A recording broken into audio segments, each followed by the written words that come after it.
there everybody, it's Mark Curley back with another how to draw video, or to be more precise, a how to color video. I'm going to be showing you different coloring techniques that I use, but in order to do that I need to have something to color. So I'm going to begin all in time-lapse doing a drawing of a realistic eye, get all those lines down in place, and then we can move on to the coloring. So let's get to it.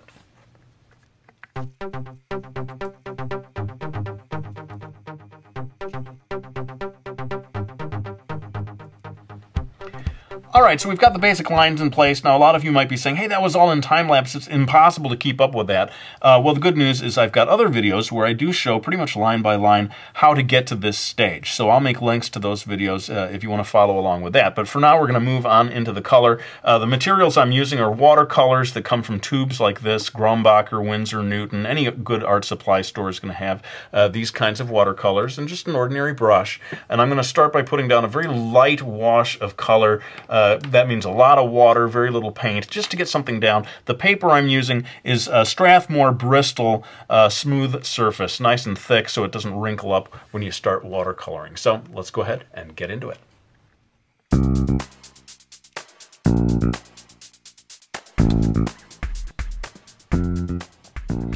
Okay, so you can see I've got a very light layer here. I'm not really focused on perfection. I just want to get something down, and then I can build on top of that as we move toward final art. I'm going to do a second layer now where we focus a little more on the details.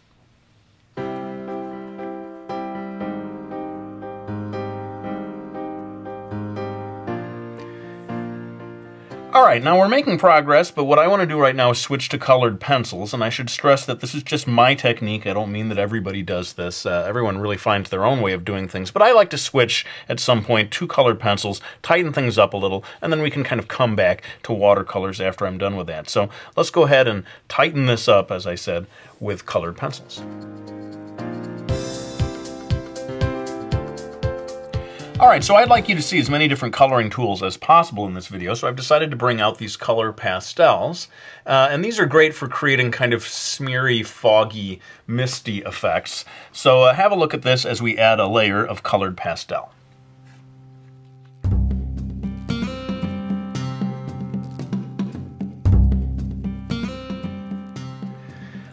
Okay, so you can see how the pastels allowed us to get a lot of these foggy, smeary kind of effects. And now it's time to move on to the very most important part of the whole process, and that is the fine-tuning, the polishing. The more time you put into this, the better. You put an hour into it, it's going to look good. You put 2 hours into it, it's going to look great.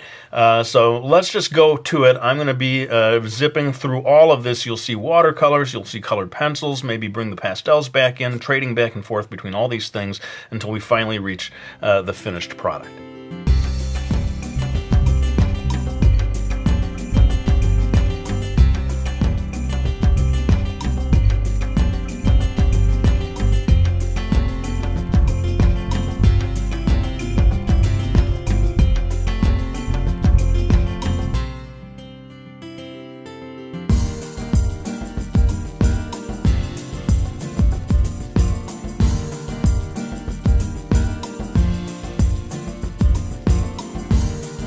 Alright, well, as usual, I went through an awful lot of stuff in time-lapse there, but let's consider this a sort of overview video that shows you all my various materials that I use in coloring something. I did want to say that this is white gouache here. It's a kind of water-based opaque paint, and that's what I use to add highlights. Usually wait until the very end of the process before adding these. It gives that effect of sort of glistening light, and that can really be that final touch that finishes off the illustration for you. But I think it's time for me to go ahead and lay down this brush, and I want to thank anyone who's got my Miki Falls graphic novel series, or Brody's Ghost from Dark Horse, now available in book fairs as a Scholastic edition.